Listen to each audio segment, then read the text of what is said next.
Thank you for joining me for another quick hits conversation. I'm Dr. Robyn. With me today, I have Simon Coles and James Blair.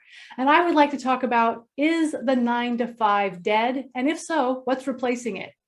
I reflect that the 9 to 5 has never existed for a large segment of the population and is also an aberration of modern office work, which is comparatively new in the great scheme of human history, as it were.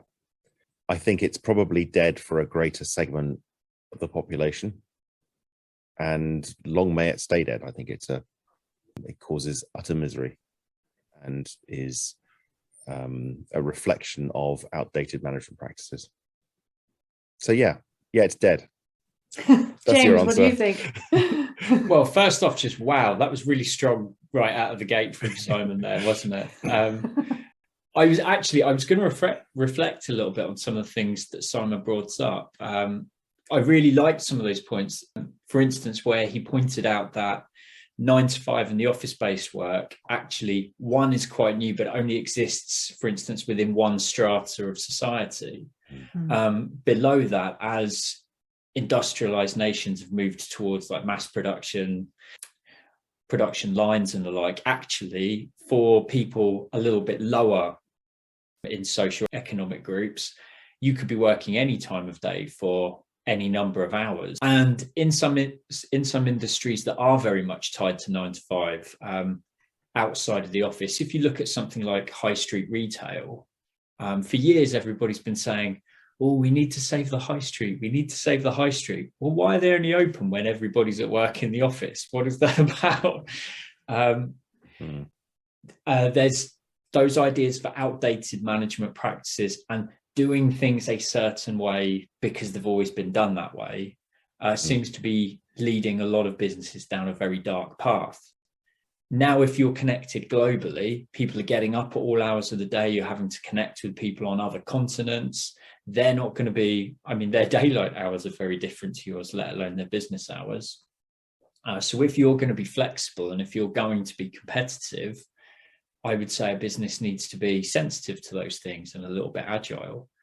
Even when there was a 9 to 5, even when we all commuted into the office and, creating all sorts of environmental damage and lost time in commuting, it wasn't 9 to 5. There was an expectation of 8:30 to 5:30 or 6 o'clock, and the more senior you got, so I don't know if it ever, maybe it existed in the 1950s or something. I don't know.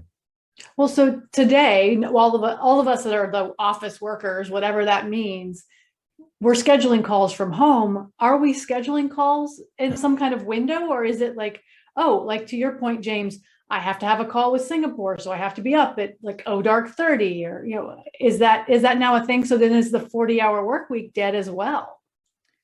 Well, it's interesting with the time zones. I don't really have a problem with shifting as long as my work gets complete. Neither me nor my employers are particularly fussed about when. What is nice is when people in those other time zones are considerate. So I will receive a message, I'm really sorry, I'm only available at this time. I know that's early for you. Can you do it? And as long as that kind of consideration is being shown, I don't mind reshuffling everything and working different hours. I would feel differently if somebody in another time zone tried to impose hours upon me. But otherwise, I'm very happy to roll with the punches.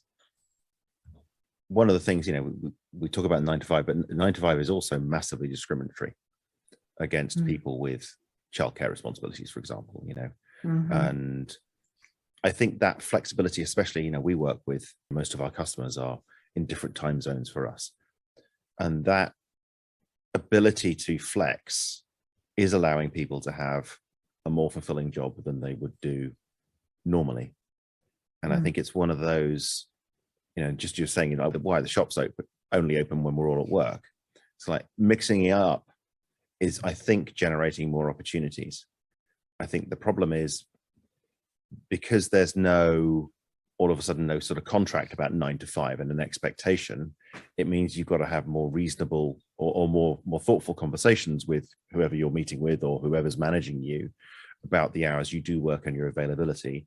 And I think the evidence is so far that we're not very good at that generally. No. I would say that with people working from home and scheduling hours at all hours of the day, they're working more, not less. I think there's a psychological overlap there, a kind of form of managerial presentation. It's bi-directional between workers and their managers. I would say the resistance to becoming more flexible, as Simon was saying, like if you become more agile and flexible in terms of hours and allowing your staff to come and go as suits their own commitments, you're going to get more out of them. And I was thinking, well, what's stopping that from being the case? And I would guess leadership. They would want to be over people's shoulders, making sure. I was going to say things are getting done, but actually that's not correct, because the product, the outputs are self-evident. So in fact, if the outputs are there, you don't need to stand over someone's shoulder, like counting keystrokes per minute or something like that.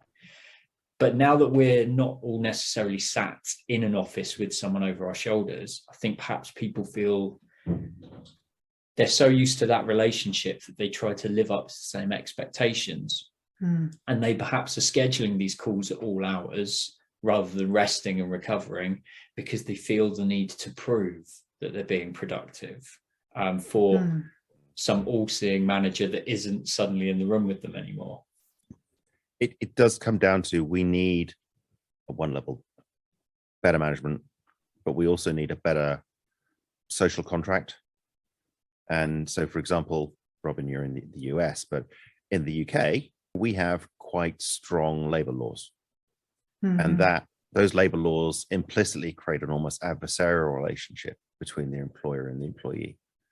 And you go to some of the European countries, I think I remember France or somewhere like that, they're starting to say, oh, you shouldn't be sending email outside of office hours and stuff like that.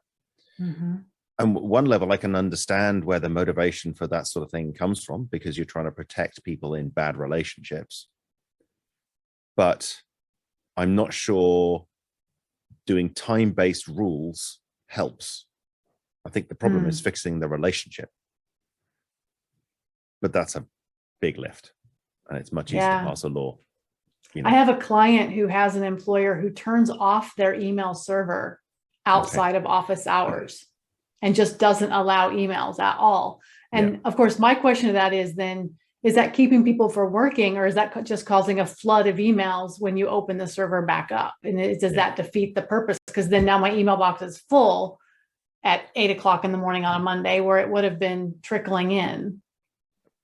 And it doesn't help, because like I've got one colleague who said, I want to go to the gym. I'm not currently, now the clocks have changed. I used to go to the gym early in the morning. It's really depressing and I'm not going now. So please, can I start work at 7 and I'll go to the gym in the middle of the day? And the answer is, of course. But, externally imposed rules about the working relationship would prevent that. And that would be a great pity. And the same goes for childcare and all that sort of other stuff. Yeah, that makes sense. It's like those rules, you sort of hear them, and because you're so used to a certain like working paradigm, you think, oh, that's nice that they're looking out for people. But what that rule in fact does is impose rigidity on people's working lives, rather than allowing the flexibility, when really the issue is the dialogue between workers and their leaders. And developing that sort of flexible relationship where people can manage upwards, is a term I've read, manage upwards, as your colleague did, and say, oh, I've got this going on, so I'm going to work these hours instead. And the manager going, absolutely, if the work gets done, I'm not fussed. I'll probably get better work done, because he's working at his best. I mean, we employ programmers. You do not want a program in a bad state. It's like, keep them away from the code, because you'll be fixing those bugs for the rest of time, True that. Well, thank you for having this conversation with me. That is our 10 minutes. So I'm going to cut us off there. I appreciate it. I had wondered about the 9 to 5, and now I'm pretty certain it's dead, or should be. So thanks for having it, and I'll talk again soon. Thank you. Thank you.